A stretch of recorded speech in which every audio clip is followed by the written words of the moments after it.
ಆತ್ಮೀಯ ವೀಕ್ಷಕ ಮಿತ್ರರೇ, ಭಾನುವಾರ ಹೊಸನಗರದಲ್ಲಿ ಒಂದು ಮದುವೆ ಫಂಕ್ಷನ್ ಇತ್ತು.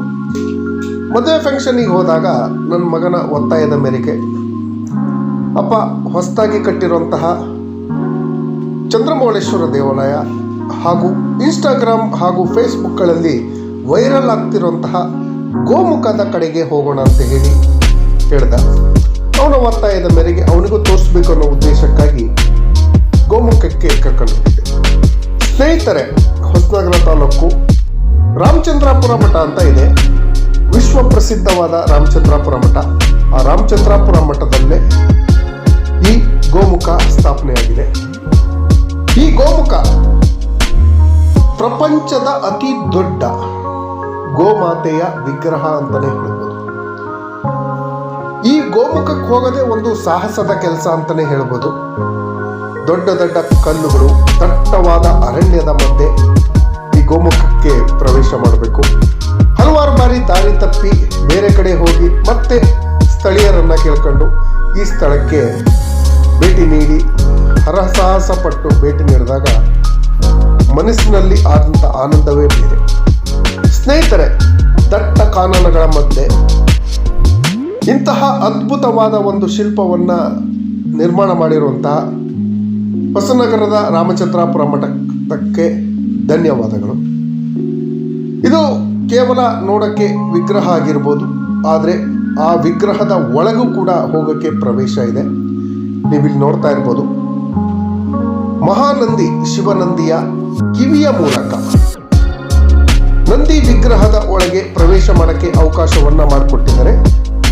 ನಂದಿಯ ಎರಡೂ ಕಿವಿಗಳ ಮೂಲಕ ಪ್ರವೇಶ ಮಾಡಬಹುದು. ಒಳಗಡೆ ಏನಿದೆ ಅನ್ನೋ ಒಂದು ಕುತೂಹಲ ನನಗೂ ನನ್ನ ಮಗನಿಗೂ ತುಂಬಾ ಕಾಡ್ತಾ ಇತ್ತು. ಏನಿರ್ಬೋದು ಒಳಗಡೆ?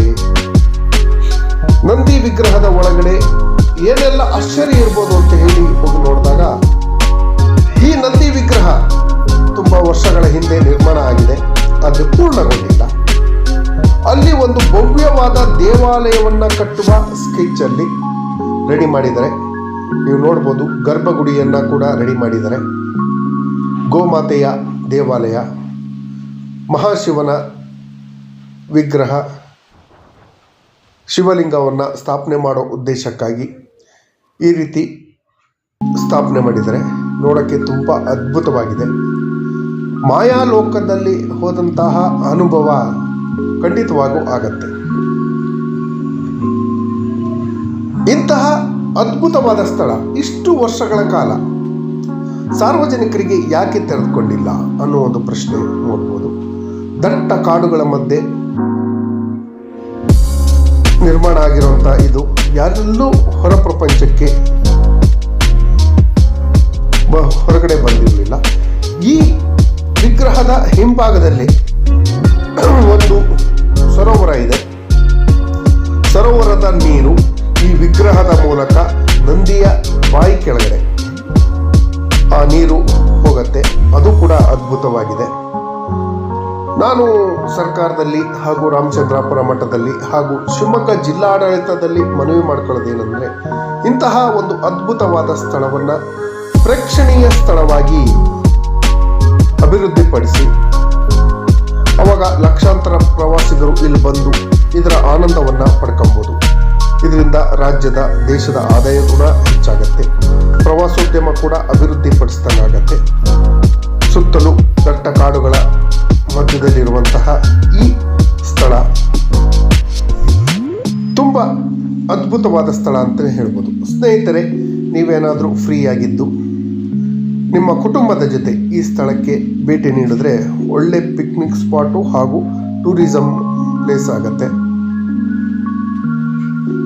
ಇದ್ರ ವಿಶೇಷ ಅಂದರೆ ಪ್ರಪಂಚದಲ್ಲಿಯೇ ಅತಿ ದೊಡ್ಡವಾದ ನಂದಿಯ ವಿಗ್ರಹ ಅಂತಲೇ ಹೇಳ್ಬೋದು. ಅಂದರೆ ಗೋಮಾತೆಯ ವಿಗ್ರಹ ಅಂತ ಹೇಳ್ಬೋದು.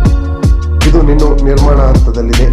ಈ ನಿರ್ಮಾಣ ಕಾರ್ಯ ಸಂಪೂರ್ಣವಾಗಿ ಮುಗಿದು ಸಾರ್ವಜನಿಕರಿಗೆ ಅದ್ಭುತ ದೃಶ್ಯ ಸಿಗುವಂತೆ ಆಗಲಿ. ಆದಷ್ಟು ಶೀಘ್ರದಲ್ಲಿಯೇ ಇದು ವಿಶ್ವ ಪರಂಪರೆಯ ಒಂದು ಪ್ರೇಕ್ಷಣೀಯ ಸ್ಥಳವಾಗಿ ಗುರುತಿಸ್ಕೊಳ್ಳಿ ಅಂತ ಹೇಳ್ತಾ ಈ ಸಣ್ಣ ಪ್ರಯತ್ನ, ಸಣ್ಣ ವಿಡಿಯೋ ನಿಮ್ಗೆಲ್ಲರಿಗೂ ಸಬ್ಸ್ಕ್ರೈಬ್ ಮಾಡಿಕೊಡಿ, ನಿಮ್ಮ ಸ್ನೇಹಿತರನ್ನು ಶೇರ್ ಮಾಡಿ. ಧನ್ಯವಾದಗಳು. ಜೈ ಹಿಂದ್, ಜೈ ಕರ್ನಾಟಕ.